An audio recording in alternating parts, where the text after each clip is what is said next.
Bene, c'è un'altra questione lunga, la questione dei canoni demaniali. E lì c'è molta incertezza, gli imprenditori del settore non investono perché non hanno idea del loro futuro. È una situazione precaria nel precariato.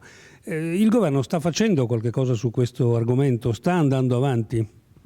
Sono un po' di mesi che stiamo discutendo attorno ad una legge che riordini complessivamente il settore. Abbiamo fatto dei passi in avanti, non bisogna isolare il problema dei canoni dalla riorganizzazione complessiva del settore, e c'è il grande problema delle gare che troppo spesso gli operatori vedono in una chiave esclusivamente difensiva. Che sia giusto che si difendano è ragionevole. Io ho partecipato a molti incontri anche in Veneto con gli operatori turistici del settore, però è anche necessario a questo punto un'idea propositiva, un'organizzazione migliore.